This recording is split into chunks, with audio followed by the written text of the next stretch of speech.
It's Wednesday, 7th January, 10:30 p.m. Dear viewers, hello and welcome. You're still watching us on ERi-TV, presenting you the domestic and international news prepared for this session, live from our headquarters in Asmara. I'm Hermela Girmay, inviting you to join us on our tonight's news broadcast. Let's start with the major headlines.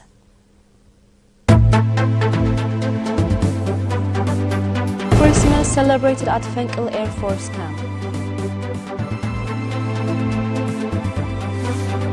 Cultural and arts competitions organized by Ministry of Defense concluded. UK and France to send troops to Ukraine if peace deal agreed. And China bans export of dual-use items to Japan amid tensions over Taiwan. Here, domestic and brief. Christmas has been colorfully celebrated at Fenkel Air Force Camp in Massawa in collaboration with the Ministry of Information, the Commission of Culture and Sports, as well as the Eritrean Air Forces. At the event, in which Mr. Tawalde Kalati, Minister of Marine Resources, and Mrs. Asmeret Abraha, Governor of the Northern Red Sea Region, as well as other invited guests took part, Major General Takhlai Habtaselassie, Commander of the Eritrean Air Force, said that religious festivities reflects the values as well as harmony and unity of the Eritrean people. He also expressed appreciation to those who contributed to and participated in the colorful program. The occasion featured cultural and artistic programs. Cultural and arts competitions of Walta Award organized by the Ministry of Defense and conducted over a period of about 3 months enthusiastically concluded on 2nd January at Cinema Roma here in Asmara. The competition covered dance, music, songs, drama, comedy, directing, painting and short stories, and was participated in by groups from the Eastern Command, Western Command, Naval Force, Rapid Deployment Command, Central Command, Popular Forces Command, 74th Mechanized, Sawa National Service Training Center, as well as the administrative staff in Beleza. The Eritrean Cultural Troupe of the Central Command emerged as the overall winner. According to the Promotion and Information Unit of the Central Command, upon arrival in Dek Amhara on 3rd January, the Eritrean Cultural Troupe was accorded a warm welcome. Captain Burhana Arafina, head of the Promotion and Information Unit of the Command, said that the competition contributed to enabling participants to identify their talents. He also expressed hope that the competition will continue annually in earnest.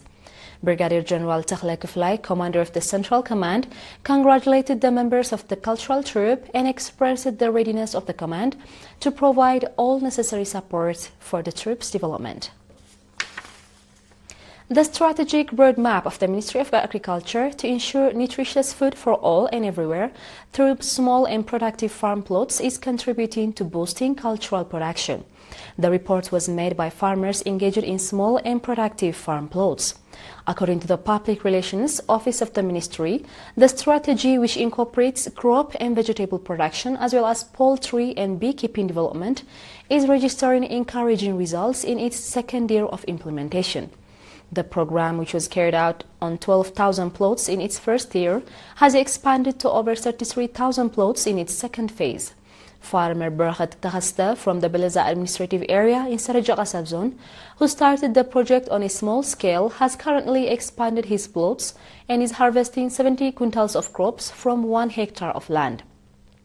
Similarly, farmer Yosef Taklamariam from Adokhala subzone said that he collected over 9 quintals of corn from 1 meter square of land and is exerting strong efforts to develop his poultry and beekeeping farms.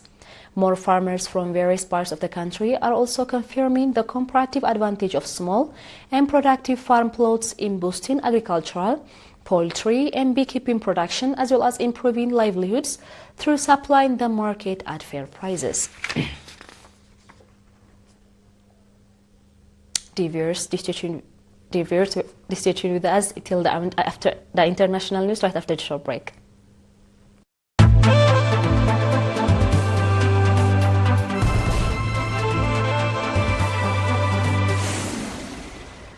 Welcome back. The UK and France have signed a declaration of intent in deploying troops in Ukraine if the peace deal is made with Russia. UK Prime Minister Sir Keir Starmer has announced it. After talks with Ukraine's allies in Paris, he said the UK and France would establish military hubs across Ukraine to deter future invasion, while French President Emmanuel Macron later said thousands of troops may be deployed. Allies also largely agreed robust security guarantees for Ukraine and proposed that the US would take the lead in monitoring a truce. But the key issue of territory is still being discussed.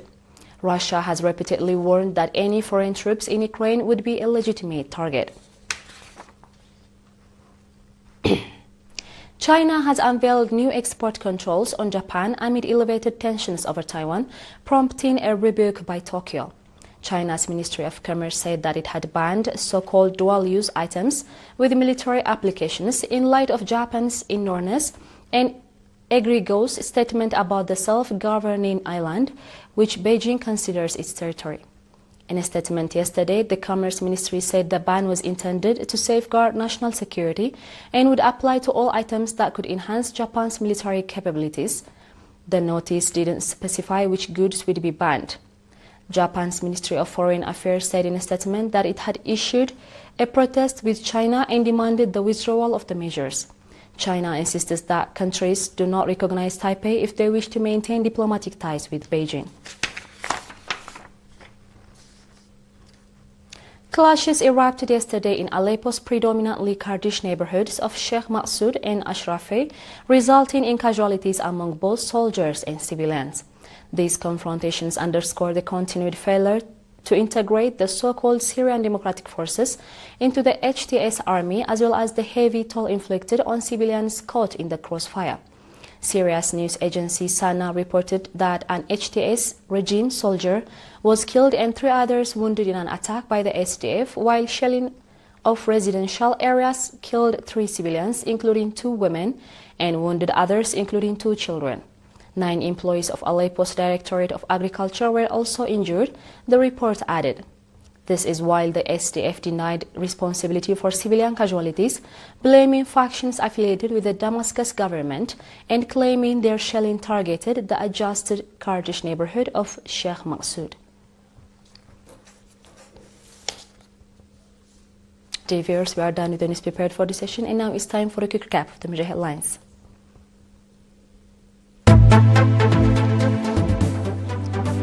Christmas celebrated at Fenkel Air Force Camp.